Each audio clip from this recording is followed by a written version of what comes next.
What do you feel? I've heard it described as a runner's high. It's a big jolt of dopamine. Absolutely. It depends on the language that you speak, I find, too.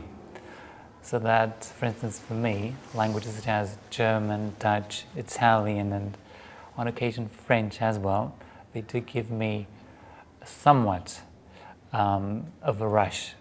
But in truth, not all. I guess it depends. Personally, I tend to associate them with a place and time, or just a certain mindset, or a certain culture. And going by that, I guess it's no wonder that a language like Italian, which stems from a culture of joy and just bon vivance, would give me such a good feeling.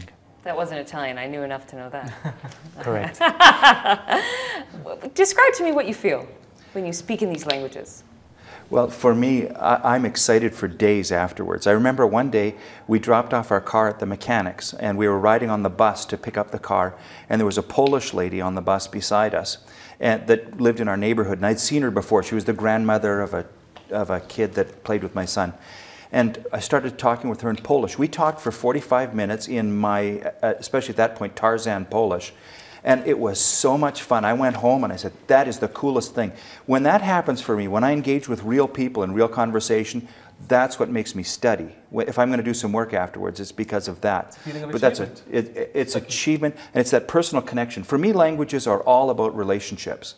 And that's what drives everything. And other people have other approaches, but for me, it's the connection with real people. You know, buying my coffee in Tagalog and you know, speaking Arabic when I had to rent a car recently. And I went in and I said something in Arabic, and it happened to be Egyptian Arabic, and the guys there were Arabic. They walked out from behind the counter, shook my hand, talked for a while. That just gives me the biggest rush of all. That is fantastic. Nothing like it. James, how do you feel? Yeah, it's great. And it's usually the times when I feel the biggest buzz would be when you first learn the language and you're trying it out, and every conversation's like, I don't know if you know the game Civilization, where you're exploring these uncharted waters. And so you get out there and it's like, ooh, you discovered new things. So like whether it's in Japanese, you know, the first time you have a conversation about Canadian history, which I've never explained in Japanese, and some woman's asking you about, you know, where are you from and who are the Canadian people and how come, you know, are they white and how did you know, your family get there and all this kind of stuff. And I was explaining like 600 years of world history about like migrations, and I was like, well, holy crow. And so it's like these discussions are really the cool part. Yeah. I think once you get to the point where the language becomes the language you use every day, like English, then maybe that buzz is kind of gone. It's just the language that you use to communicate and express and interact. But kind of that initial phase where you're just kind of going all out is like, you know, riding the high seas.